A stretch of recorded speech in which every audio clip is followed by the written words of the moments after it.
Thanks for the introduction here. Thanks to the Stellar team for having us here and for organizing this really great event. Yeah, we'll call forth the rest of the panel here, but we've got, in no particular order, we've got Sebastian Siseles, who's the CEO of Vesseo, comes all the way from Argentina. That's right. We also have Ibrahim Abdul Hussein, who comes all the way from Istanbul, Syria, actually. Yeah. Istanbul or Syria and Turkey. So we'll be hearing more about his story, which is quite fascinating. We've got Camila Rioja, who's the CEO of the Plexus Institute and hails from the great city of Brasilia. Woo, yay, hey. That's where I live right now, so I'm a bit biased. And then last but certainly not least, we have Justin Norman, who is founder and host of The Flip. And Justin's been on a kind of a 3-week documentary filmmaking tour of exploring stablecoin adoption in South America, which we're very excited to get kind of the into the details on. So with that, so we're going to be talking about local solutions or like global solutions, local impact. We're kind of building specifically for emerging markets. What are some of these trends? How are some of these trends like playing out in local markets, in emerging markets like Brazil, like in the Middle East, like in Argentina? And we're going to be hearing more about that in a lot of granular detail today. So maybe I'd like everyone to take just 30 seconds, maybe give yourself a quick introduction and your project. And then we're going to go around a bit more and talk a bit more in depth about your kind of what you guys are focusing on. But maybe take 30 seconds quick, introduce yourself. Okay, shall I start? Yes, please. Hi, everyone. My name is Sebastian Siseles, CEO of Vesseo. We are a non-custodial wallet built on and probably fair to say built by Stellar. We, in simple words, we give our users total control over their finances. At Vesseo, you can receive payments, store money, increase your money with rewards in the near future yield, and spend money locally. So we like to say earn global, spend local. Awesome. And Ibrahim? Yep. My name is Ibrahim Abdul Hussein. I'm from Syria. I am the CEO and the co-founder of Digibank. Digibank is an off-on-ramp solution, but it's providing physical liquidity points to cash in and cash out funds. We have more than 2,000 liquidity points covering the MENA region, Syria, Iraq, Lebanon, Yemen, Egypt, Libya, and all these places. The story started in 2021 when I wanted to send money to my father. It was a nightmare. I couldn't send the funds. So I started to think about sending the funds using crypto. But then I figured out even if I send crypto to my father, they cannot buy stuff with it. So the idea of Digibank came from here. I started the app and I started the first liquidity point in Syria, and we started to cash in and cash out, and it started to grow. We have 31,000 users now in the MENA region, and it's growing. Amazing. Mila? Good afternoon, everybody. It's a pleasure to be here in Rio de Janeiro. My name is Camila, and I'm the executive director and founder of Plexus Institute. Plexus is an institute of science and technology whose mission is to democratize access to the benefits of emerging tech. One of the use cases that we are pushing forward and focusing right now is community banks, municipality banks, and because of that, of course, community currencies. I'm very much excited to be here discussing about this topic with all of you today. Brazil has 5,400 municipalities. Each one of them is composed by a very rich myriad of individuals with their own and unique aspects, with a biodiversity that supports them, with different ways of interacting and exchanging. And that's why we're here today to discuss with you possible pathways to advance this opportunity and agenda. All right, Justin. Thanks, Aaron. My name is Justin Norman. I am producing a series on global stablecoin adoption. So I think everyone just saw a trailer here a couple of minutes ago. And the quick background for me is I lived and worked across Africa for about 10 years. And, I saw very clearly that the stories that were being told about markets across the continent are not very well understood. And with respect to stablecoins in particular, I see a lot of people talking with a lot of excitement about stablecoin adoption, but I know that the conditions on the ground that's driving adoption are not very well understood. So, we've made it our mission to go to places, as you saw, like Argentina and Bolivia and Nigeria and elsewhere, to really bring to life the user-centric stories of what's actually happening on the ground. Why are people using stablecoins and how it's impacting their lives? And we proudly partnered with Stellar on that, so I'm very glad to be here. So, Justin, I want to stick with you here because for this next question, because I feel like you have, over the course of your research and your time, really, documenting adoption of this technology in some of these markets, you've gotten a really good kind of like ground level understanding of what does the adoption actually look like, what are the actual pain points, and I think there's a lot of folks in the blockchain industry that like they sort of understand that these are issues, that they're problems, that there's problems that they're trying to solve, but they may not be like super intimately familiar with them enough to be able to like address them properly, maybe we'll say. Would love your reflections on, you've been around the continent last 3 weeks, but would love your reflections a bit more on like what's real, what's not, like where are the pain points, what are the success stories? Maybe really quick, just give us an overview on that. P2P.me is the fastest way to buy and sell USDC in Brazil using Pix. It's direct, secure, and fully on-chain. Backed by multi-coin capital and Coinbase Ventures, P2P.me offers a compliant on and off ramp with ZK KYC and no hidden fees. You can easily use P2P.me to pay Pix QR codes in Brazil using your USDC balance. Just top up, scan, and pay. Check out the link in the show notes to get started. I'd like to take a moment to tell you about our show sponsor, Avenia. If you're building a wallet, a crypto consumer app, or a global payment platform, Avenia is your bridge to Latin America. You can instantly connect to Pix, SPAY, and CBU using stablecoins with a single API. No banks, no FX desks, no SWIFT. Head over to avenia.io to learn about how you can move money globally with full compliance and real-time settlement. Now back to the show. Yeah, I mean, I think it really depends on what market and what use case we're talking about. And I think that that's one of my primary takeaways. And what's very interesting in the stablecoin context is everyone says with great excitement that it's this global technology or default global. But I think what really matters is that the local context and the adoption depends on that culture, those problems that are being solved. I was just in Bolivia last week, and Bolivia has dollar shortages. And so I saw agricultural importers, very traditional businesses, using stablecoins to pay their suppliers. And these are 30-year-old businesses that didn't know anything about blockchain and had to figure out how to use Binance peer-to-peer in order to just be able to access dollars to continue their business.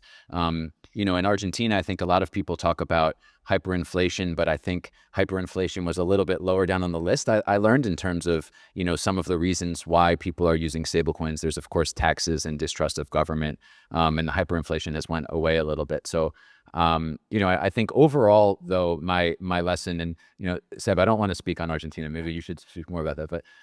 But I think overall, my takeaway ultimately is that, I didn't see, and I don't see this distinct like on-chain or off-chain world. I see this deep entanglement and deeply intertwined world where, stable coins are enabling people to spend money locally and things are moving more seamlessly from on and off ramps. I think that that's really the most important thing for me, is that I'm not seeing like distinct stablecoin usage. I'm seeing it plugged into an existing way in which people operate and spend. And that relationship is deeply intertwined and I think needs to be like leaned into more, as opposed to saying the future is completely on chain. And then maybe Sebastian, we'll kick it over to you since we're on the topic of Argentina. We'd love your reflection on that, and then maybe tell us a bit more about maybe what you're seeing on the ground and how maybe Vesseo is contributing to some of these solutions. Yeah, right. Yeah, as Justin was saying, in Argentina, the use of stablecoin nowadays is not much about hyperinflation. It's more about protection and access to US dollar, OPEC US dollar.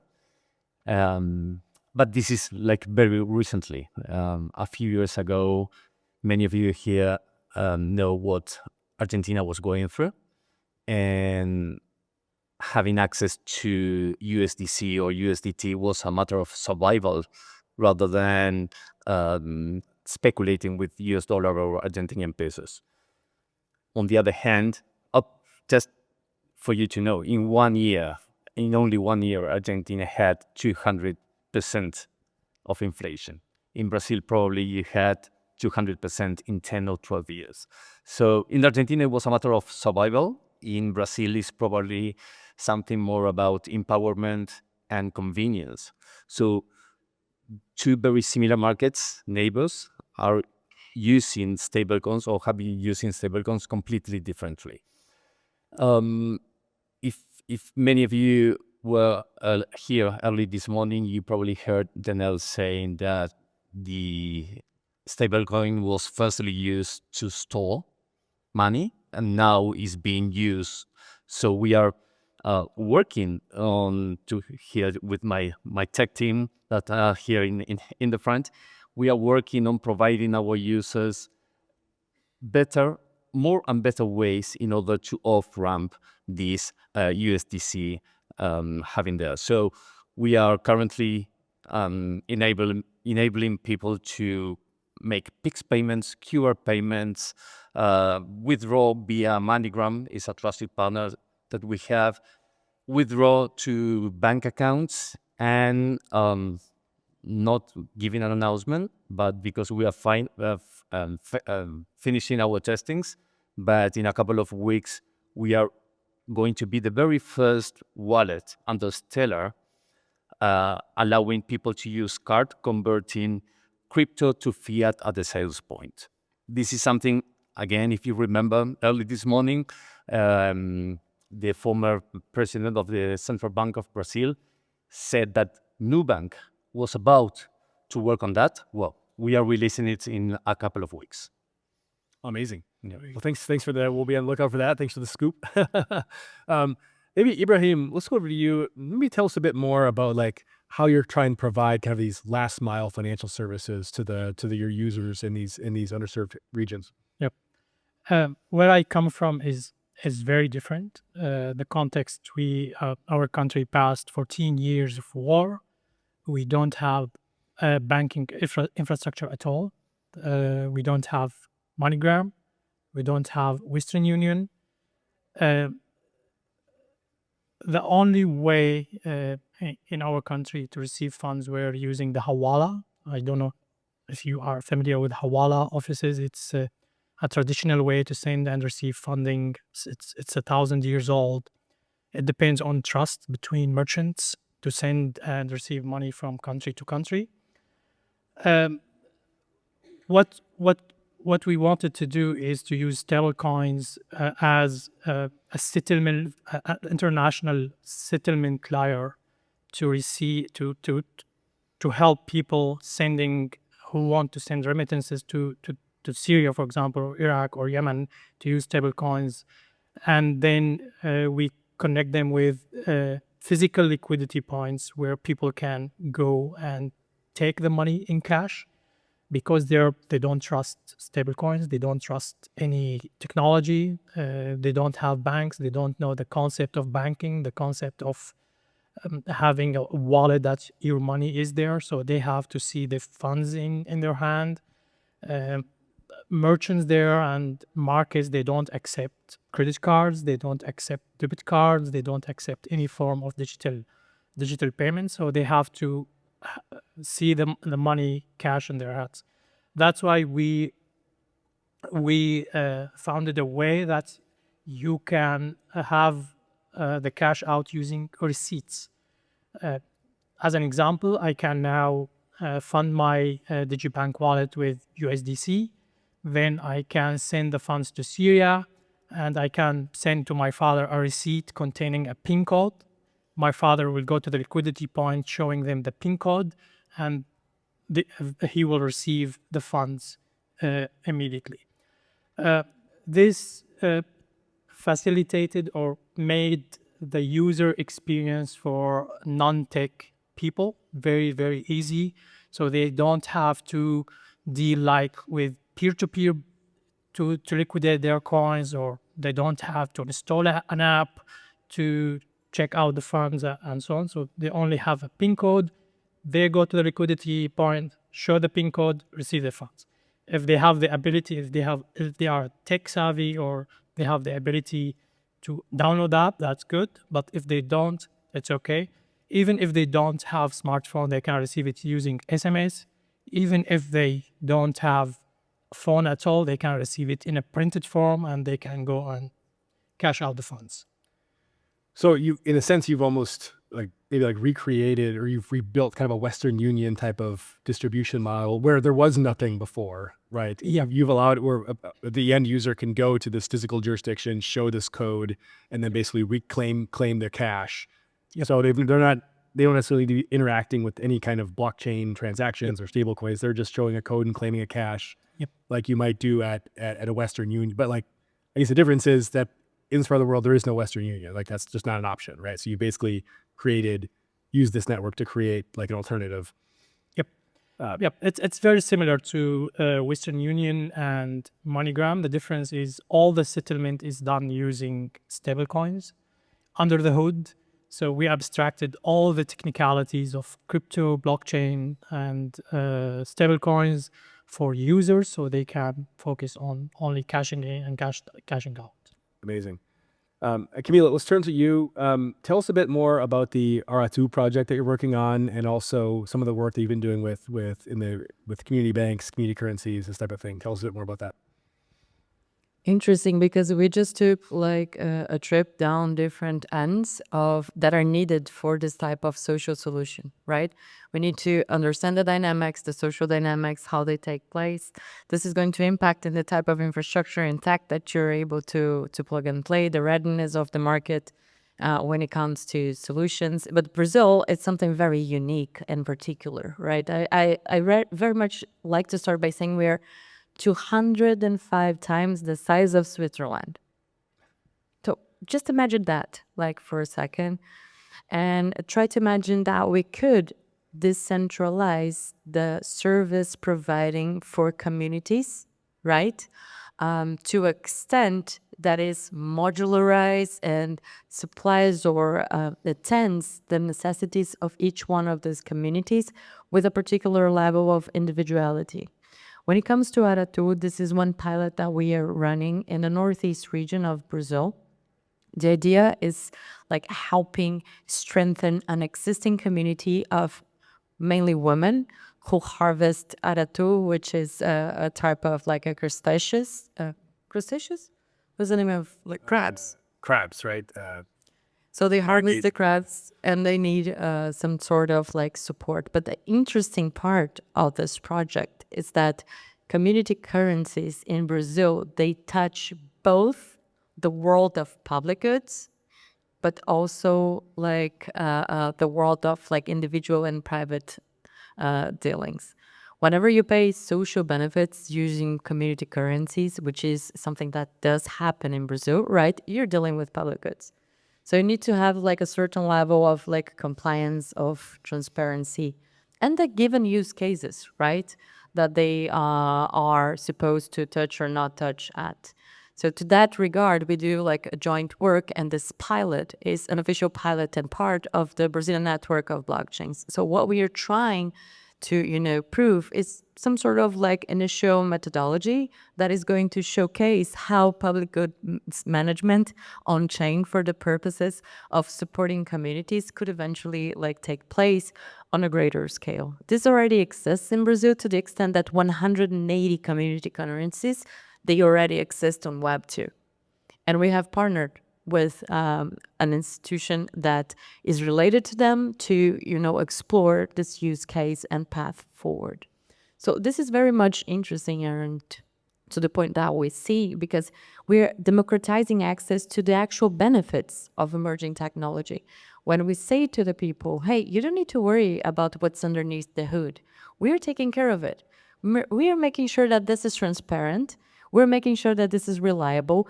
We are making sure that this is auditable.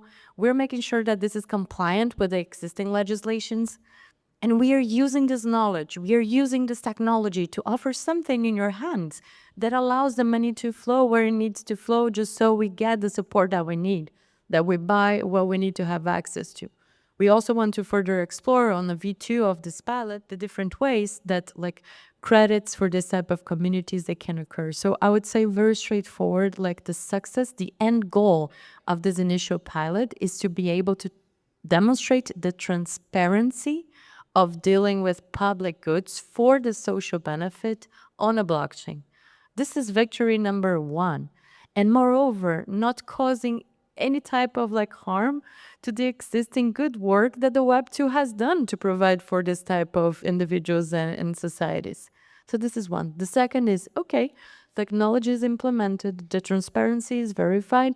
What can this emerging technology do to further expand the use cases, the access to credit, the reliability, the expansion to other underserved communities in a way that maybe in a very, very, very far and remote area of this country that is 205 times the size of Switzerland, the individual has a very good UI and UX that maybe even an illiterate person can have access to financial services and products in a reliable fashion in the same time or in the same way that we would have access by using our very good and top-notch like banks. So I like what you're describing here because I think it's a really good example of taking something that already exists in the the real world, if we can call it that, and these community currencies. There's already hundreds of these things in existence in Brazil. They've been being used for 10, 20, 30 years by these communities. There's real users.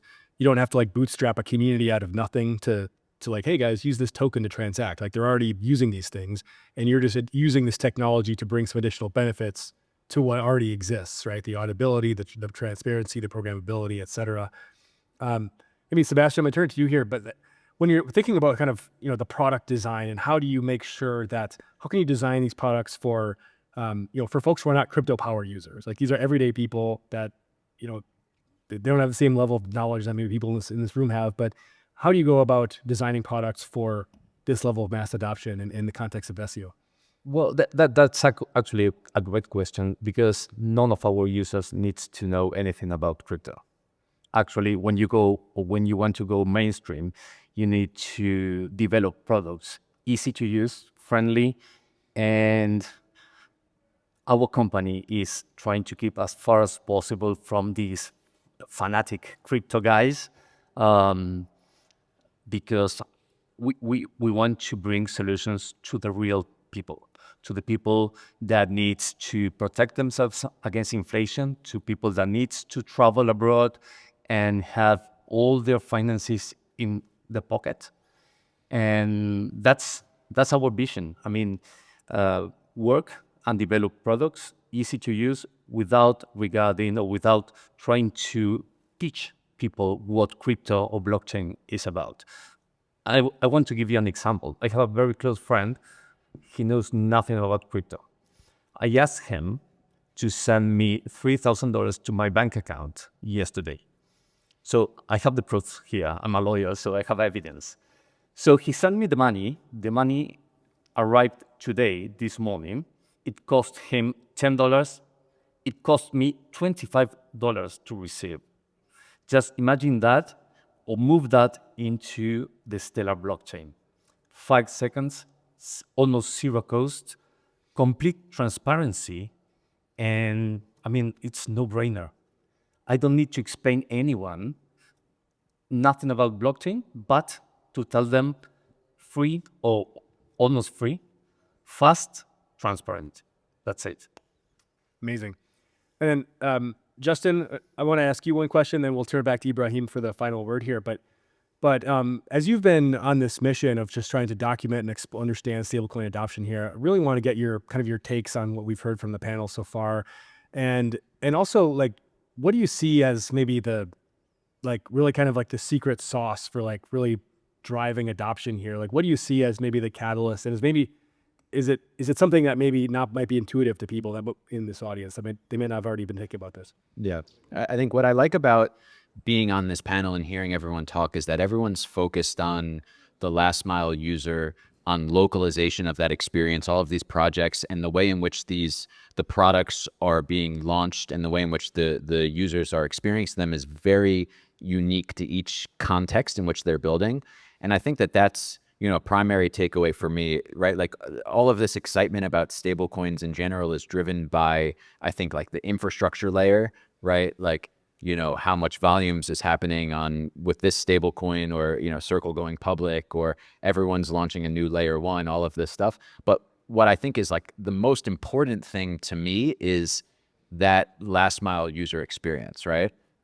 Because, the barrier to adoption today still is, there's a lot of layer one fragmentation. There's too many stablecoins. No one who's normal knows how to send money back and forth to each other, right? And so a lot of the work now needs to be on how to localize the experience for the context in which your users need to solve a problem, right? And people on the stage are doing that. And that, I think, is my takeaway from spending a lot of time at the last mile as well.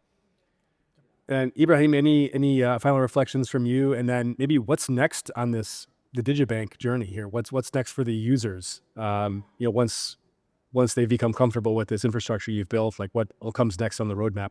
Yep. So one thing we've noticed that we have a project with GIZ, the German Development Agency. We're distributing salaries for more than 1,000 health workers operating 6 hospitals in Syria. First, when they received their salaries, they cashed out them immediately at the same hour because they didn't know what is stablecoin, what is USDC. But now, after like 7 months, we started to see an increasing number of people, of them keeping their funds in USDC. They are not cashing out the funds immediately. So the first step, I think, is trust. We need to start in an abstracted way to tell people this is a technology that you can trust, you can try it, you can buy stuff with it. Then I think it will expand, it will scale and grow. For Digibank, we're looking to expand beyond MENA, and we're looking for partnerships. As Justin said, that every context has its own unique circumstances. So we're trying to partnership with unique partners in each country to expand our liquidity network. Amazing. Well, very inspiring work that all four of you are doing. So keep it up. Definitely, I applaud the work, and appreciate you being here on stage with us and sharing what you're working on with the rest of our audience here. So Justin, Camila, Ibrahim, Sebastian, thanks for your time today. And thanks everyone here for your attendance.